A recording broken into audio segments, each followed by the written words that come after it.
Hai guys, ketemu lagi bersama aku Alfia Trisavilla dari Fakultas Ilmu Komunikasi Universitas Persada Indonesia YAI. Kali ini aku bakal bahas podcast tentang the new normal bagi kehidupan sehari-hari. Kalian mau tahu apa aja? Pasti juga udah gak asing banget kan denger di kuping kalian, karena ini adalah era baru setelah pandemik yang mulai mereda, kegiatan ekonomi harus kembali pulih dan kita bisa beraktivitas seperti biasa, tapi ada hal yang harus dibatasi. Apa saja sih yang harus dibatasi? Oke, masyarakat harus bersiap untuk new normal alias hidup berdampingan dengan COVID-19 sambil menjalani aktivitas seperti biasa, namun tetap ada batasan-batasannya. Sejak pandemi COVID-19 muncul, hampir semua orang mengalami kendala untuk menjalani kehidupan normal akibat pembatasan yang perlu dilakukan untuk mencegah penularan COVID-19. Namun dengan usahanya pembatasan tersebut, pemerintah menganjurkan kita untuk mulai melakukan kegiatan seperti biasa, tentunya sambil mematuhi protokol pencegahan COVID-19.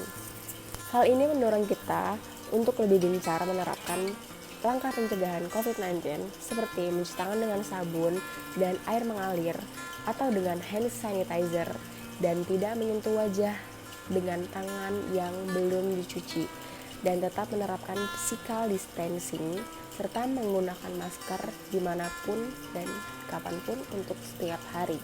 Selain itu, ada beberapa hal yang harus dipatuhi dalam transisi ke new normal, yaitu pertama, saat keluar rumah dan kembali lagi ke rumah, penerapan new normal akan membuat kita lebih longgar untuk keluar rumah.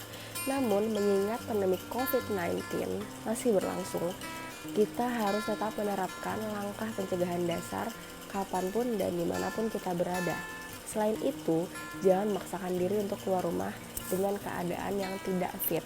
Bila keperluan sudah selesai, segera kembali ke rumah. Sesampainya di rumah, langsung lakukan beberapa hal, yaitu membuka alas kaki sebelum masuk ke dalam rumah dan semprotkan disinfektan ke alas kaki tersebut. Terus kita cuci tangan dengan air mengalir atau dengan sabun. Selanjutnya, lepaskan pakaian yang kita kenakan lalu masukkan ke dalam mesin cuci yang tertutup. Lalu kita harus mandi dengan air yang mengalir dan dengan bersih agar kita bisa berkumpul bersama keluarga lagi. Kedua, sewaktu menggunakan transportasi umum, bila kamu harus berpergian ke suatu tempat dan harus menggunakan transportasi umum, ada beberapa hal yang perlu diperhatikan selain menerapkan langkah pencegahan dasar. Untuk memudahkan dalam menjaga kebersihan tangan, bawalah hand sanitizer. Jangan menyentuh muka dengan keadaan tangan yang kotor dan belum dicuci tangan. Selain itu, pastikan kamu bawa botol minum agar tidak terhidrasi dalam perjalanan. Yang paling penting untuk diingat selama berada di dalam transportasi umum adalah mengurangi interaksi dan menjaga jarak setidaknya 1 meter dengan penumpang lain.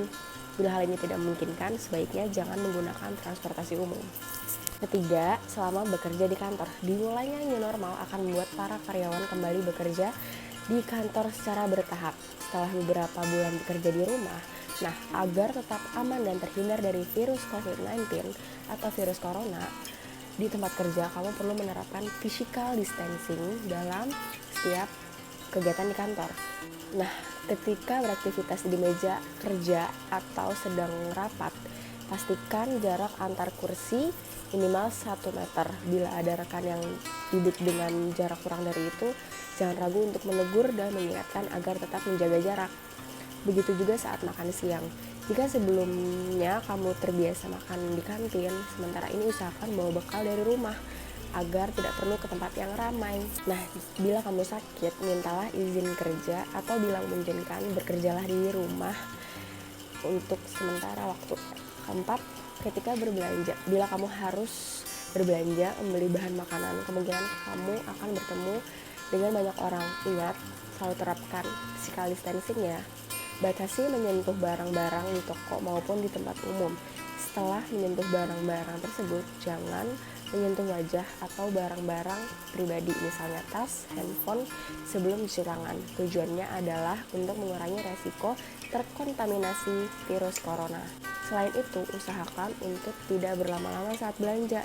catat barang apa saja yang perlu dan dibeli, dan langsung ke kasir ketika sudah Anda dapatkan. Hal ini berlaku bila kamu dan keluarga makan di restoran. Ketika makan, kamu harus melepas masker. Jadi pilihlah tempat makan dengan ventilasi yang baik agar ada pertukaran udara di tempat tersebut. Ingat, selalu jaga jarak dengan orang lain, termasuk dengan pelayan dan pengunjung lain dan kasir ya. Selanjutnya, sewaktu membayar, kita sebaiknya menggunakan pembayaran non tunai untuk mencegah kontaminasi. Namun jika tidak memungkinkan, pastikan untuk langsung mencuci tangan setelah memegang uang atau kartu. Kelima, ketika berbelanja online atau memesan makanan online. Sejak pandemi, belanja online banyak diminati karena orang bisa berbelanja dengan mudah tanpa harus keluar rumah.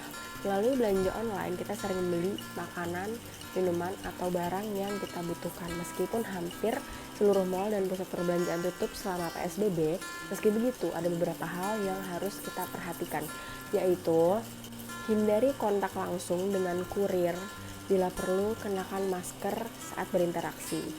Lalu upayakan untuk membayar barang belanjaan dengan non-tunai atau meminimalkan interaksi dengan kurir.